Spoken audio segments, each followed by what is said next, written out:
On est dimanche après-midi, je pars ce soir et c'est le bordel complet. J'ai pas encore fait mon sac. Je suis à la bourre. Allez, c'est parti.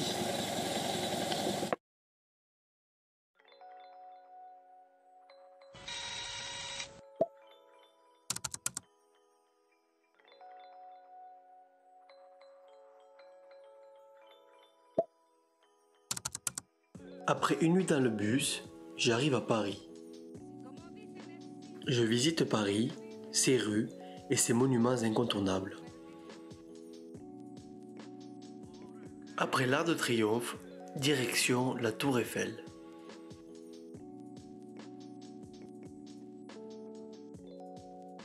La voilà, l'immense tour d'acier, symbole de tout un pays.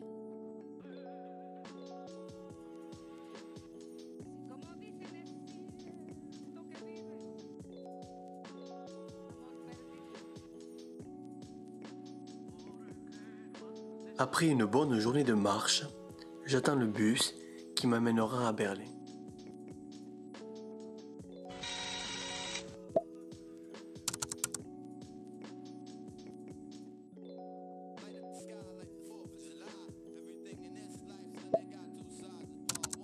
À Berlin, il y a le métro, propre, d'immenses places à caractère soviétique.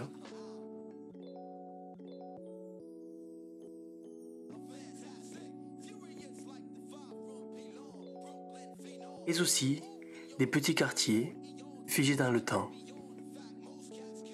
Le tout respire une profonde sérénité.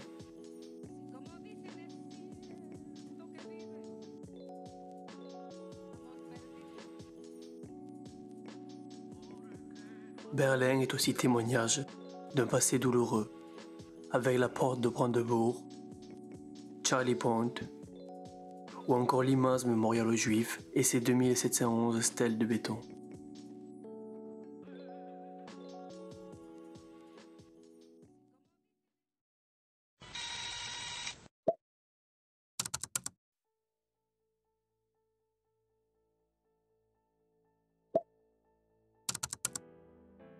Varsovie, bâtiment majestueux, place déserte, ambiance monotone. La ville semble être cantonnée à l'espace commercial.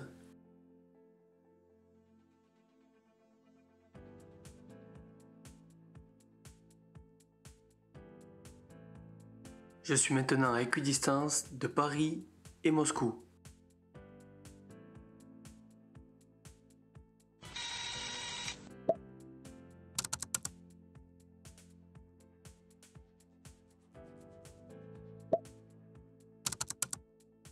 Arrivé à Vilnius, j'ai droit à ma première surprise.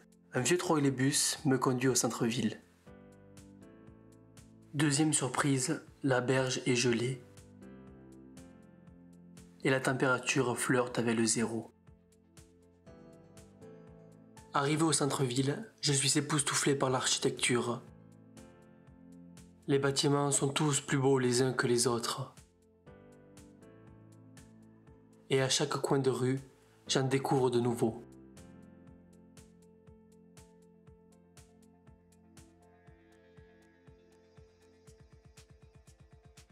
Vilnius, ville des surprises.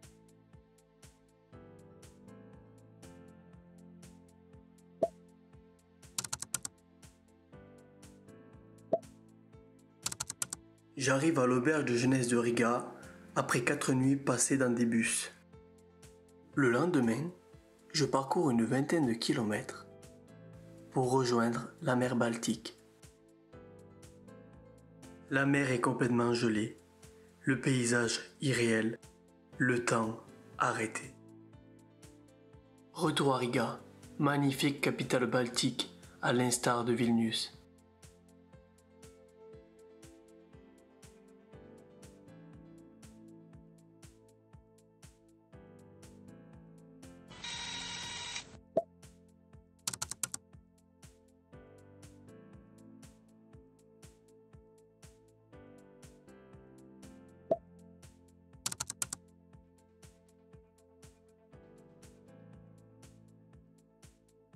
Nous y sommes, face au Kremlin, sur la place rouge, entourés par de majestueux bâtiments.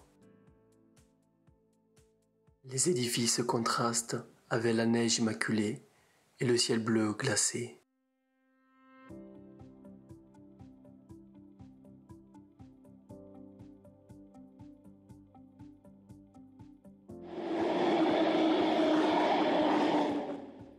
Les stations de métro sont une image du communisme, grandiose, semblable à des palais.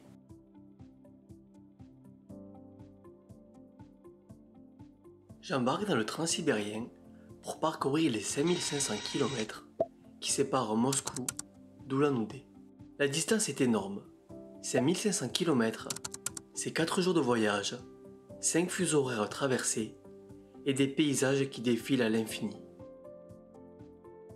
Malgré la température extérieure, il fait 26 degrés dans le wagon. Il y a des toilettes et de l'eau chaude accessibles en permanence. Bien au chaud, on admire les paysages, on se repose, on mange, on fait aussi des rencontres.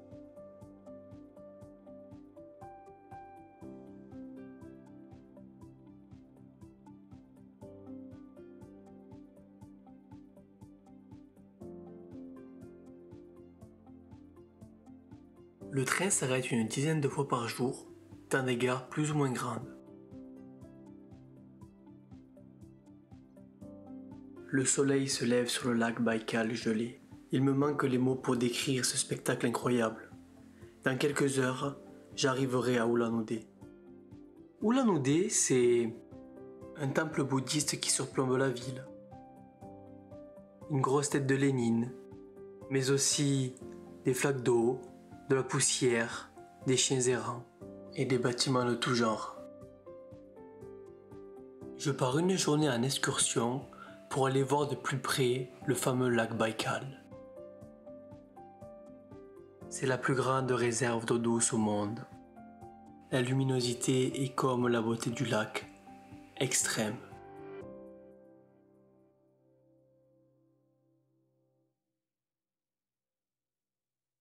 Retour à Ulan-Ude, où je prends mon bus pour rejoindre la Mongolie. En Mongolie, un tiers de la population vit à Ulaanbaatar, la capitale du pays.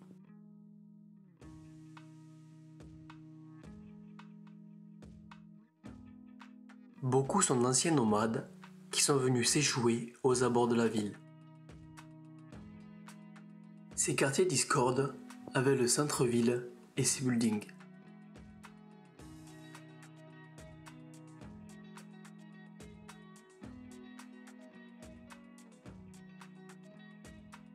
Je visite le monastère bouddhiste de Gandang qui abrite une centaine de moines.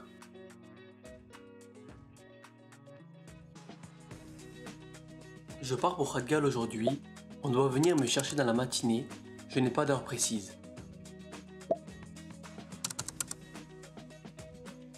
Deuxième surprise, la camionnette a besoin d'être réparée. Nous allons de garage en garage. Finalement, nous partirons en fin de journée. Je voyage vers Bayacha et sa famille. C'est lui qui va me mettre en contact avec des nomades. Mais après 1 heure de route, la camionnette rend l'âme. Nous rentrons à Ulaanbaatar. Le lendemain vers 14 h, nous retentons notre chance. Nous sommes moins nombreux dans la camionnette. Le reste de la famille fait le trajet en bus. Par endroits, nous croisons des champs. Ce sont juste d'immenses bandes de terre labourées à l'infini.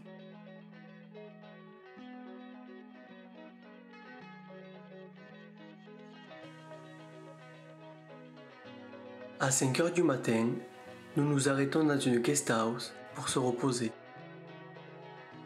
Nous arrivons finalement à Khatgal. Il nous aura fallu 15 heures. Il reste encore une dizaine de kilomètres à parcourir pour rejoindre les nomades.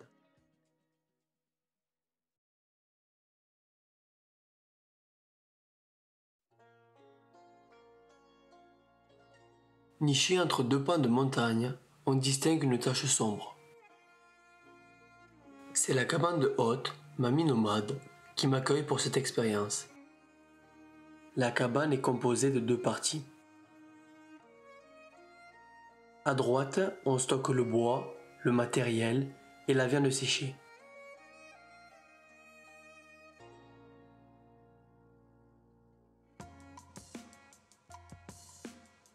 L'autre pièce, grande d'une vingtaine de mètres carrés, est le lieu de vie. L'intérieur est organisé de manière traditionnelle comme dans une yourte, avec l'espace cuisine à droite, l'hôtel familial face à l'entrée et le poêle au centre.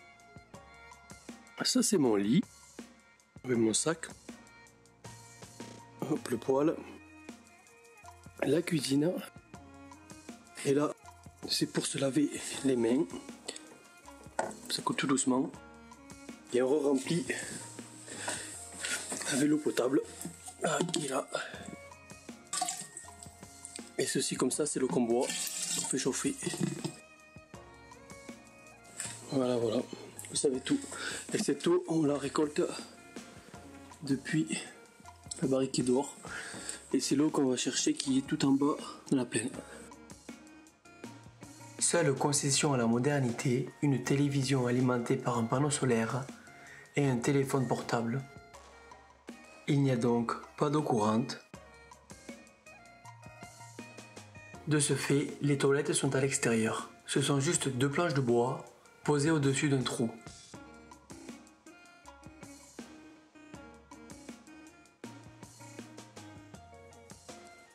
La cabane est entourée par différents enclos où sont élevés les jeunes yaks. Ces animaux représentent toute la richesse des nomades. En effet, ils leur permettent de se nourrir et de gagner de l'argent. Les yaks adultes pâturent librement dans les plaines. Ils sont parfaitement adaptés aux hivers rudes mongols.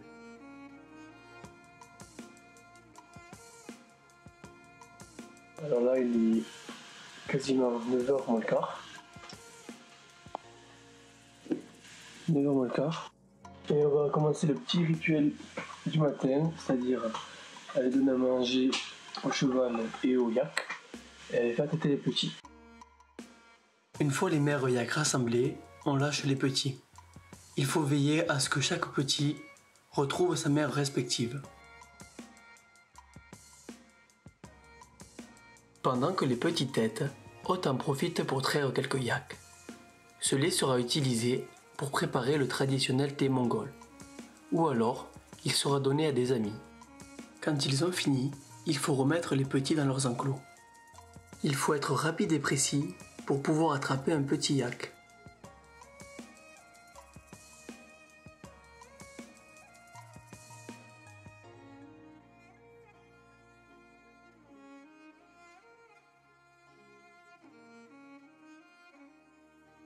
Hot m'indique les yaks qui ont fini de téter. En effet, il faut attraper les petits juste avant qu'ils soient repus, car il est plus simple de les surprendre pendant qu'ils tètent.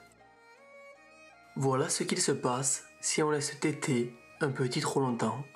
Il se met à courir dans tous les sens et c'est très difficile de l'attraper.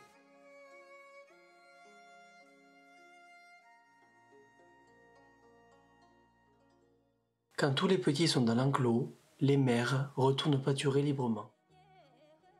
Ensuite, on donne du foin au cheval, aux petits yaks et aux mères qui viennent de mettre bas.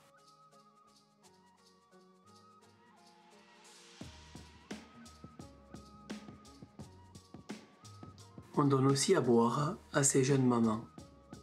Il est maintenant temps pour nous d'aller prendre le petit déjeuner. Alors qu'est-ce qu'on mange en Mongolie? Eh bien, au petit déjeuner, ça c'est ce qui reste de hier. On m'a servi des bouts de cœur. Alors le matin, manger un cœur de yak, c'est un peu difficile. Mais après, il y a ces petits gâteaux secs là. C'est vraiment ça, c'est bon. Puis bien sûr, le thé. Et voilà. Après avoir repris des forces, il faut couper du bois. Celui-ci est utilisé pour se chauffer et pour faire la cuisine. Il faut savoir que dans cette région, au mois d'avril, la température fluctue entre -10 et 6 degrés. Elle peut descendre jusqu'à -30 pendant l'hiver. Le vêtement que je porte est un habit traditionnel mongol nommé dil. C'est un long manteau tenant bien chaud. La ceinture orange sert à le maintenir et à préserver le dos des cavaliers lors des longs trajets équestres.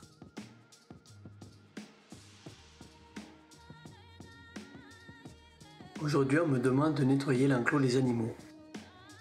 Là, c'est ce que j'ai déjà fait.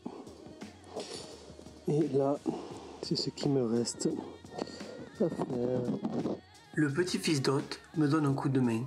Il veut que je finisse rapidement pour que nous puissions jouer ensemble. Il adore se bagarrer avec des bouts de bois. Le travail est long et physique. Il n'y a même pas de brouette, tout se fait à la main.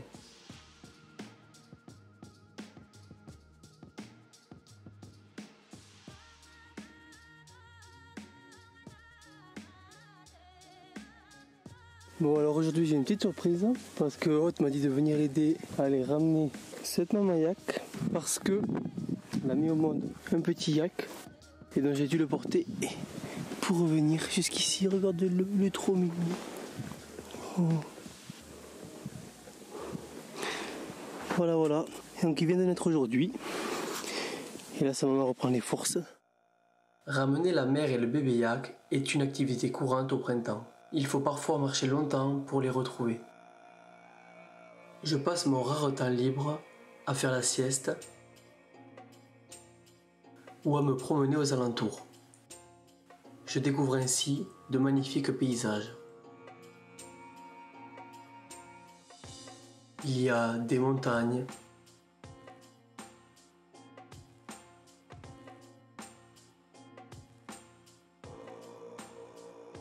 des grands plateaux, des forêts,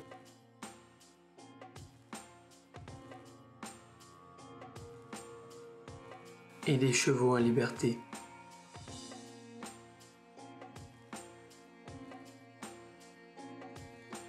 Dans cet arbre, on accroche les crânes de yak tués pour honorer l'animal. Ils sont aussi censés protéger la famille. Honorer l'animal, c'est aussi ne rien gâcher. C'est pourquoi nous mangeons entièrement la tête avant de l'accrocher dans l'arbre. On mange aussi des os bouillis, toujours avec du thé mongol.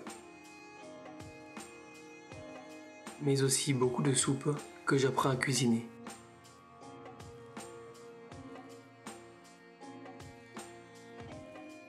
L'avantage de la soupe, c'est que rien n'est gâché, ni l'eau, ni les nutriments contenus dans la viande.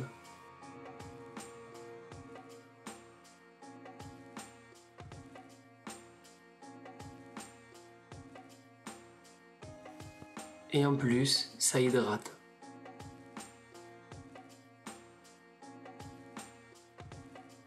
Au petit déjeuner, on mange un peu de tout, on finit les restes, on mange du pain fait maison et parfois on a des bonnes surprises.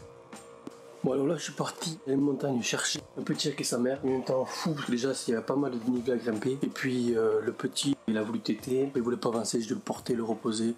Bref, j'ai réussi. Je suis arrivé, bonne surprise. Il y a des amis à Hôte, mon hôte, qui sont venus, ils ont apporté du pain. Et regardez qu'est-ce qu'on a là, de la saucisse que j'ai amenée de chez moi. Donc ça me fait plaisir parce que ce matin, je me suis réveillé, il y avait petit déjeuner de la tête de yak. Alors j'en avais un peu marre parce que ça fait 3 jours que je me fais la tête de yak.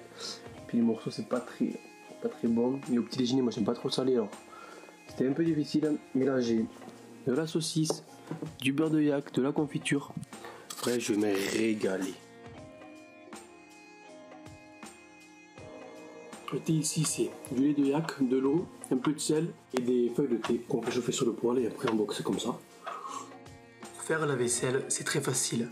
On frotte avec les doigts dans de l'eau chaude et on essuie avec un torchon qui sent bon. Ce jour-là, nous nous rendons chez la fille de Hôte qui vit à quelques kilomètres dans une yourte. Nous allons récolter le cachemire des chèvres de Hôte. Le cachemire, c'est un duvet de poil fin que la chèvre produit en hiver pour se protéger du froid. Il est utilisé pour faire des vêtements bien chauds. Les chèvres de Hôte et des différents voisins sont regroupés en un seul grand troupeau. Chacun vient donc récolter le cachemire de ses chèvres. On allonge et attache les chèvres pour ne pas qu'elles bougent. La tâche est longue et fastidieuse. Il faut peigner chaque chèvre avec des peignes de plus en plus fins.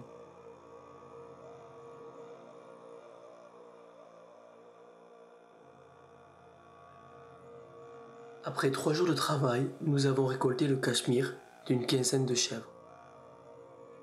Il est 9h, donc j'ai que cette petite ampoule qui marche avec une batterie de 12 volts pour m'éclairer.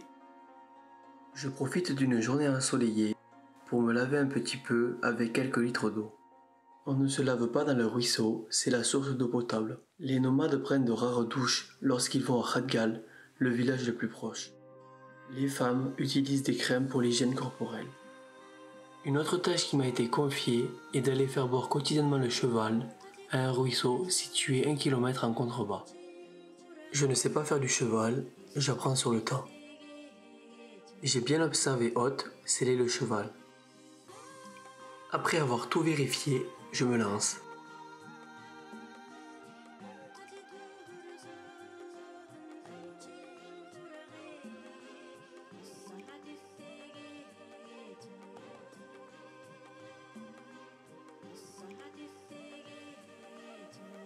Voilà, je suis en Mongolie sur mon petit cheval que j'amène à la rivière faire boire. C'est la première fois que je mets la selle du cheval. J'espère qu'elle est bien mise. Mais ça a l'air. Par contre, je sais pas si c'est dans le bon sens. Mais bon, c'est pas grave. C'est beau.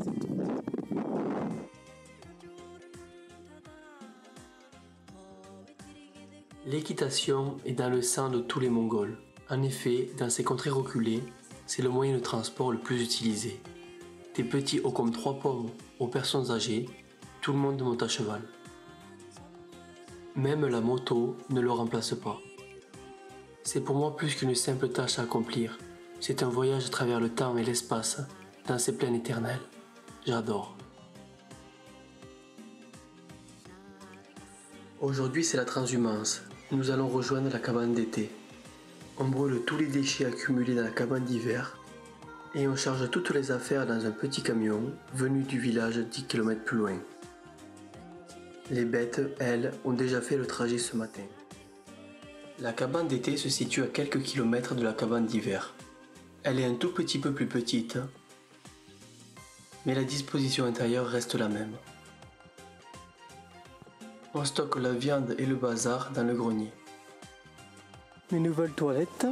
Alors faut pas être pudique parce qu'ici c'est au milieu des yaks. Les activités sont toujours les mêmes. Il faut faire téter les petits, puis les remettre dans l'enclos. Il faut aussi nettoyer la zone où les petits têtent. Ensuite, on ramasse les bousses de yak sèches, car ici, on les utilise pour se chauffer.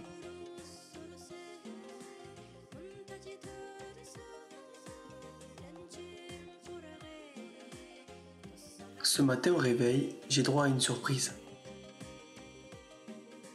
Il a neigé pendant la nuit, tout est blanc. C'est un phénomène fréquent en Mongolie. On dit qu'on peut avoir les 4 saisons en un seul jour. J'en ai eu la preuve. La neige fond rapidement. En fin d'après-midi, il fera soleil. Alors là, je vais aller chercher de l'eau. C'est juste en bas, il y a la rivière qui passe.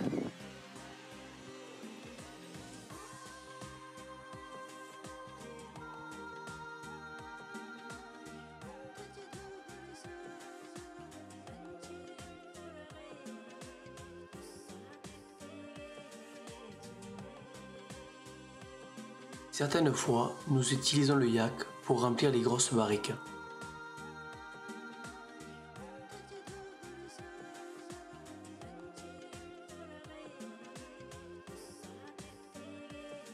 Je m'habitue aux différentes tâches, à ce mode de vie.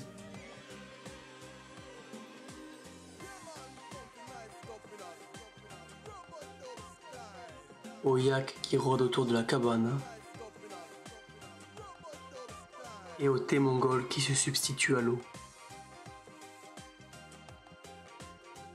Je deviens même un vrai cavalier. En effet, c'est maintenant moi qui prends le cheval pour aller regrouper les mères yaks.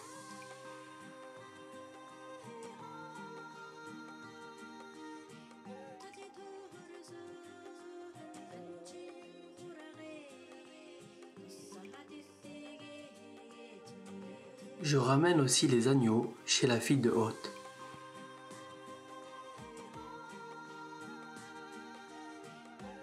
Après 3 incroyables semaines, il est temps de quitter Haute. Bye bye. Bye bye. Thank you. Thank you Bye, very much. Isla. Yes, thank you. Ok. Merci. Merci. Merci. Merci. Le seul inconvénient de la Mongolie, c'est la pollution.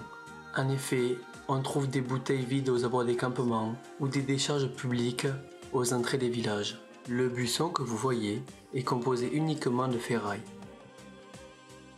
Après plusieurs heures de marche, me voilà à Khatgal.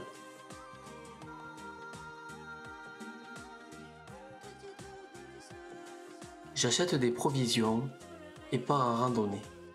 Les fruits sont tellement rares que chaque pomme est emballée minutieusement. La vue est sublime. Je découvre un cimetière au milieu de nulle part sur un versant de colline. À la fin de la journée, je me confectionne un petit abri pour passer la nuit.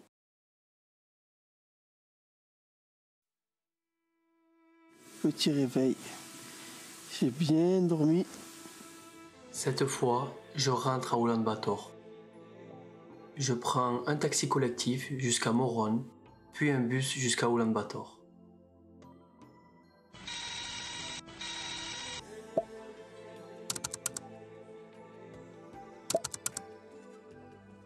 Je pars visiter le désert de Gobi dans un minivan russe.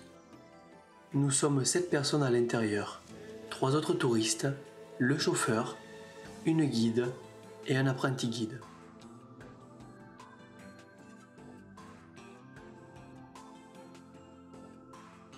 Après plusieurs heures de route, aux portes du désert, nous croisons les premiers chameaux. Un peu plus loin, nous quittons la route et le bitume pour des pistes rocailleuses. Après une journée de route, nous arrivons à White Stupa. D'après les scientifiques, une mer se dressait ici il y a plusieurs millions d'années.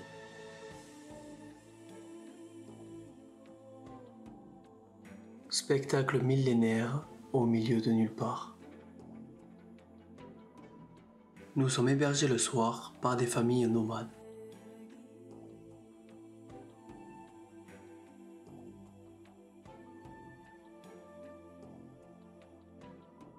Aujourd'hui, nous rejoignons le parc naturel des Trois Beautés de Gobi. Oui, nous sommes toujours dans le désert de Gobi.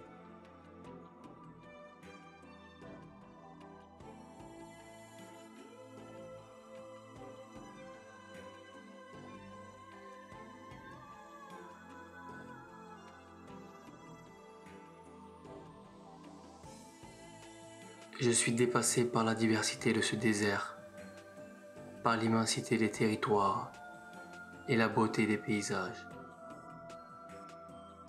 Pour arrondir leur fin de mois, certains nomades ajoutent une yourte supplémentaire à leur campement. C'est dans celle-ci que nous dormons. Retour sur les pistes, et même si le véhicule est conçu pour cet usage, je ne vous cache pas que ça secoue.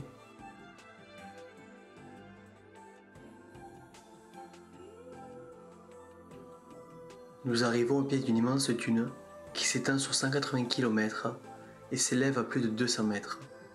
On l'appelle la dune qui chante, et pour cause, elle produit un vrombissement sous l'effet du vent. Nous grimpons au sommet, la montée est rude.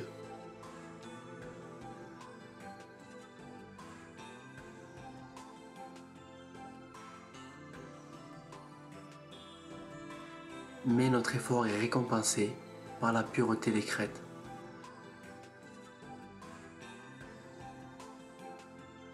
Je sais pas si vous entendez, mais le chant des dunes.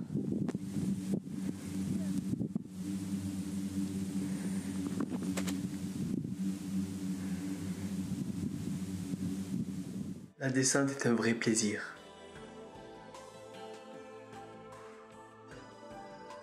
Une nouvelle soirée, une nouvelle famille, une nouvelle yourte. Par rapport aux autres familles que j'ai pu rencontrer, celles-ci sont beaucoup plus riches. La yourte est mieux décorée, elle possède même un frigo, le tourisme y est pour quelque chose.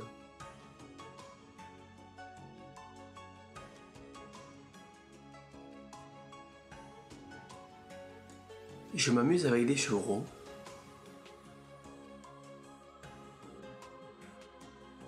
mais aussi avec un petit chiot. Il est très rare de pouvoir caresser un chien en Mongolie. En effet, ceux-ci gardent le campement et les hommes ne les approchent pas. Ce matin, nous commençons la journée avec une balade à chameau au pied des dunes.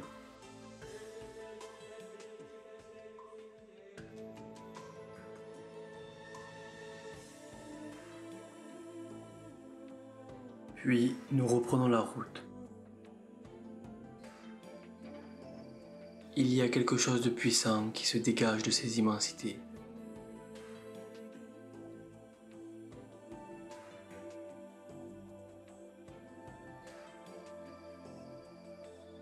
Nous arrivons à Flaming Clift. C'est ici qu'ont été découverts de nombreux œufs de dinosaures durant le XXe siècle. Nous sommes toujours dans le désert de Gobi.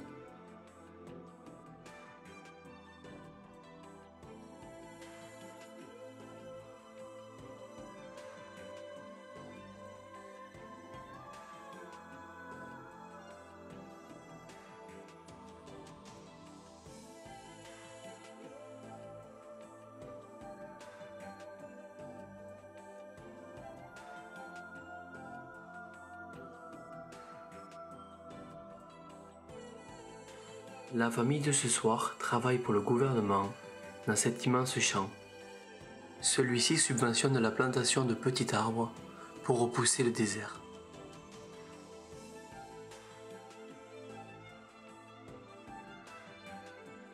L'homme de la famille assouplit des lanières de cuir pour en faire une corde.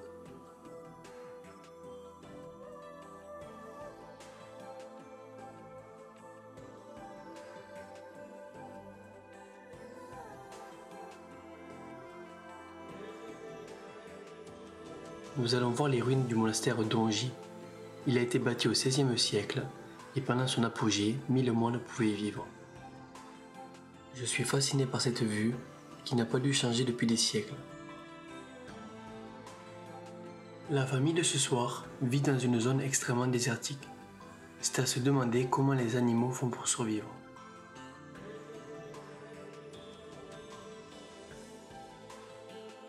Ça y est, nous avons quitté le désert de Gobi. Nous remontons vers Ulaanbaatar.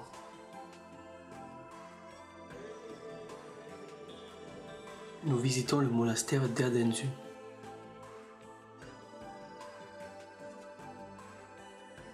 Pour ce dernier soir, j'ai droit à une vue incroyable, un barbecue à la mongole avec les pierres tout droit sorties du feu et à une dernière balade équestre.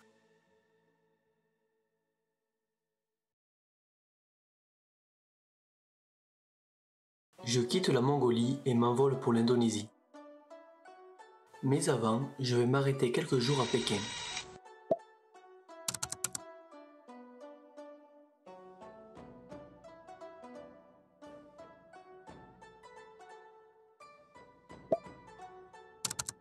Des plaines désertiques de la Mongolie à la place Tiananmen, je passe du tout au rien.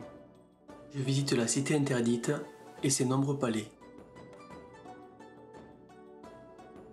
Le palais de la tranquillité terrestre me fait sourire. La cité interdite est gigantesque. On la perd de vue dans la pollution atmosphérique. Elle est entourée par des douves et des hauts murs. Heureusement, à Pékin, il y a des parcs pour se ressourcer. Le palais d'été est l'un des plus connus et s'étend sur plus de 290 hectares. Les lacs représentent 70% de sa superficie.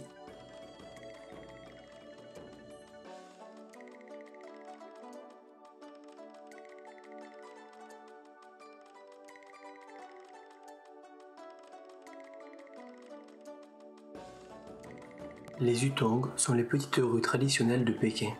On y trouve de tout, de quoi se restaurer, et ici, les tricycles et les scooters font partie du folklore.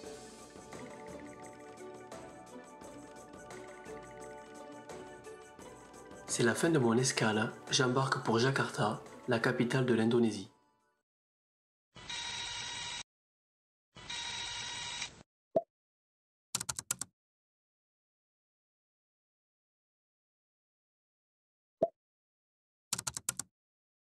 Jakarta est située sur l'île de Java, et ici, les scooters sont rois.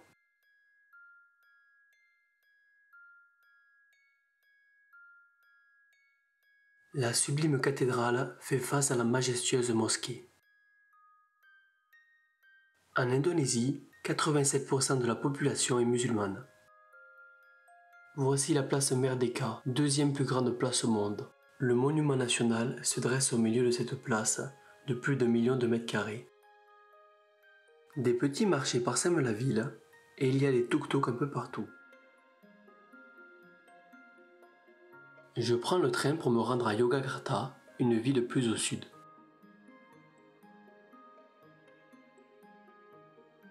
Je découvre enfin les premières rizières.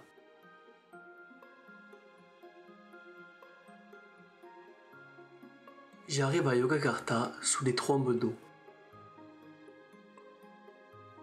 Ce n'est pas la saison des pluies et très vite le soleil revient. Ces voitures dont il ne reste que la carrosserie fonctionnent à pédales et la nuit elles se transforment en boules disco. J'adore manger le nasi goreng, plat traditionnel composé de riz frit. Les Indonésiens sont extrêmement chaleureux. Je rencontre Rio, un sans-abri au coin d'une rue. Il veut apprendre le français. Okay. You can I say, yeah, j'aime le français. good, yeah. Good. And do you know say goodbye in French? À plus tard. À plus tard ou au revoir. Okay, sorry, different. Yeah, we can say the same. Both of them. À plus Au tard. revoir ou à plus tard. Oh, à plus tard. À plus tard. Okay, different. Aujourd'hui, je visite le temple bouddhiste de Borobudur, construit vers l'an 800.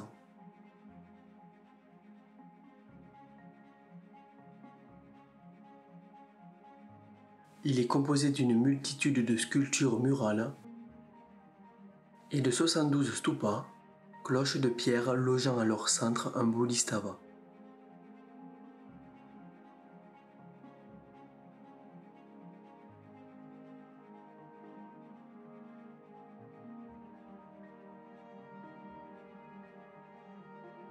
Je continue ma journée à Prambanan, ensemble de 240 temples shivetes. Ils ont été bâtis au IXe siècle. À l'heure actuelle, seuls les plus gros sont restaurés.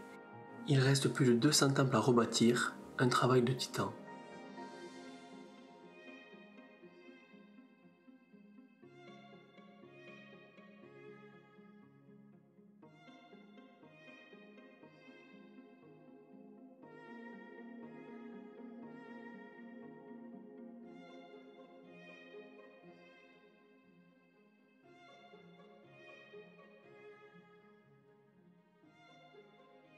Il est 3h10, je m'apprête à grimper au sommet du mont Merapi. J'ai préparé mon sac, ça va faire à peu près 20 kilos, donc voilà. Allez, c'est parti.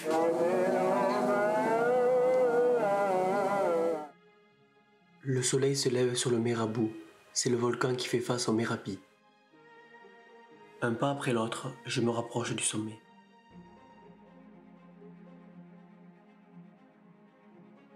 Quelques plaques commémoratives et un panneau d'avertissement indiquent que le sommet est proche.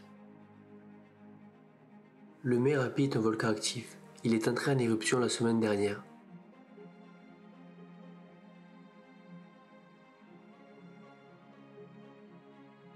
Au pied du volcan, les villageois travaillent et cultivent la terre fertile en terrasse.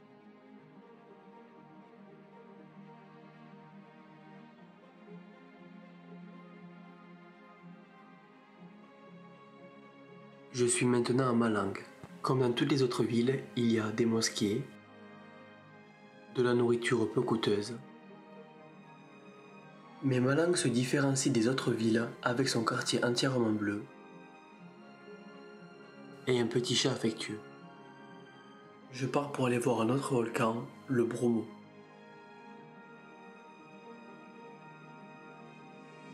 Sous le ciel nuageux, on peut voir le Batok à droite et le Bromo à gauche.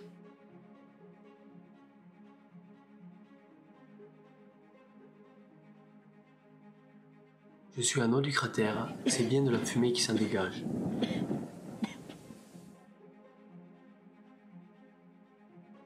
Finalement, le soleil se lève et laisse place à ce paysage irréel.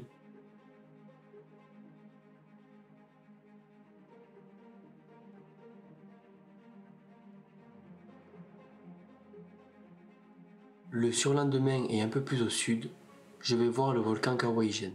L'ascension de nuit se pratique à la frontale et avec des masques gaz pour voir les flammes bleues du volcan résultant des vapeurs de soufre qui remontent du fond de la terre et s'enflamment. À côté de ce spectacle, des hommes s'affairent à récolter le soufre de ce volcan. Ils le chargent dans des paniers pour aller le vendre. Quelques heures plus tard, le soleil se lève.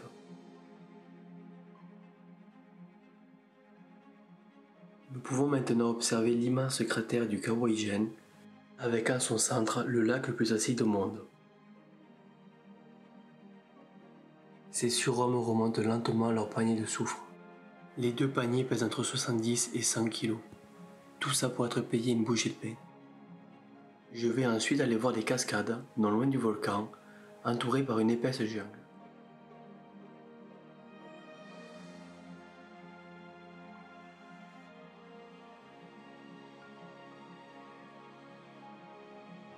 Depuis 10 jours que je suis ici, il ne rêve que d'une chose, c'est de voir la mer. Et je crois que j'y suis presque. Je suis à l'extrémité sud de l'île de Java. Je vais maintenant prendre un ferry pour l'île de Bali. Je quitte l'île de Java pour l'île de Bali, située quelques kilomètres plus au sud. Nous roulons vers Denpasar, chef-lieu de Bali.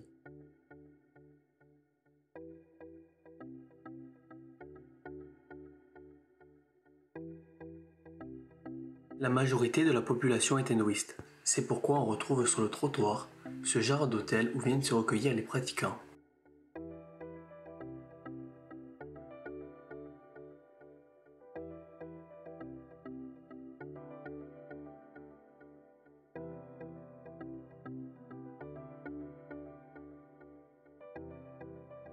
Je me rends au temple de Tanalot, situé sur un îlot face à la mer. Il fait partie d'un ensemble de 7 temples censés protéger l'île des mauvais esprits venant de l'océan.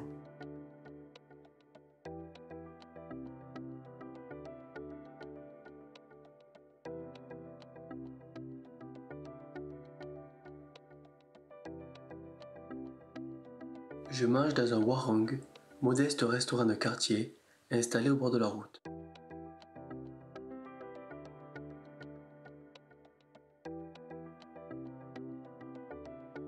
Je prends un ferry pour me rendre sur les îles Gili.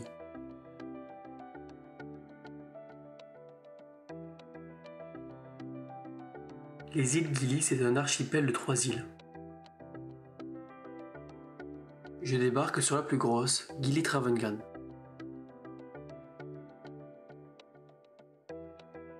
Après une courte visite, je rejoins Gili Meno. Il n'y a aucune voiture sur l'île. On se déplace en calèche, en vélo ou à pied. Ici, la vue est paradisiaque.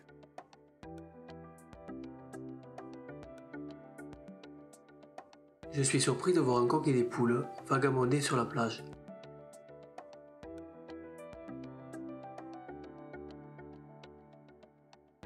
Les couchers de soleil sont tout simplement merveilleux.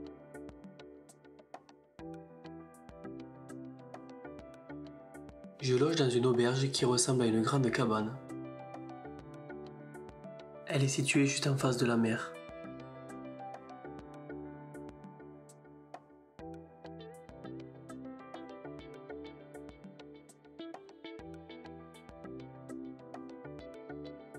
Si ces îles sont réputées, c'est entre autres pour la richesse de leur fond marin. Près du bord, on peut voir des petits poissons, mais aussi un banc de jeunes requins.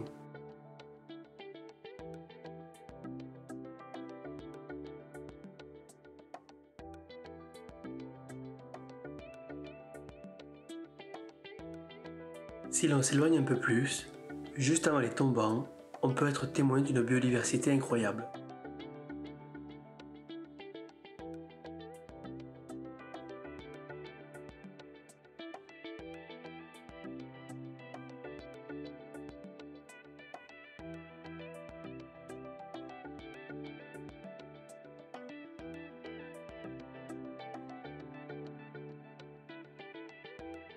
Je reste des heures à contempler ce spectacle marin.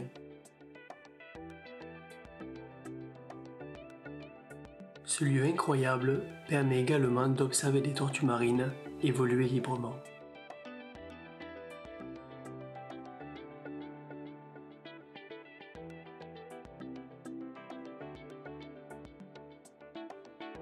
Il y a quelque chose d'autre qui attire les touristes, ce sont ces statues sous-marines. Je préfère le calme des fonds marins. J'aime bien aussi me promener sur l'île.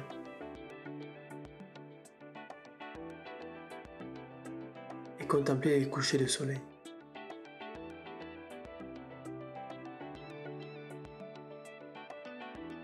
Avant de quitter Guilly-Méno, je visite un sanctuaire de tortues. C'est un homme qui recueille les œufs et relâche les petits quand ils sont suffisamment forts. Il augmente ainsi considérablement leur chance de survie. Je quitte les îles Gili et les petites tortues pour rentrer à Denpasar.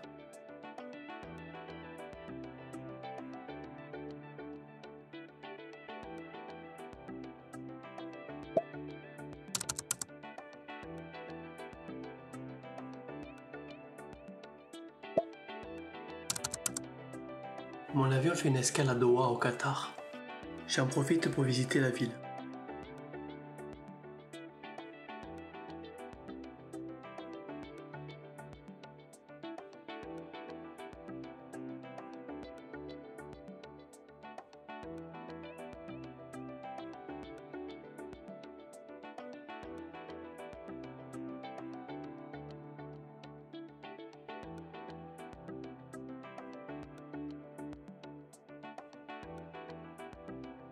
Même à 8 h du matin, la chaleur est insoutenable.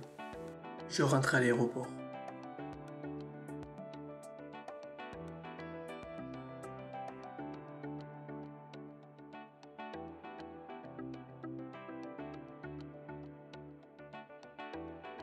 Voilà, c'est la fin de mon petit voyage, bientôt. Là j'ai trouvé une petite salle de repos. Là je vais me reposer un peu et voilà. Et demain, demain je serai à Paris.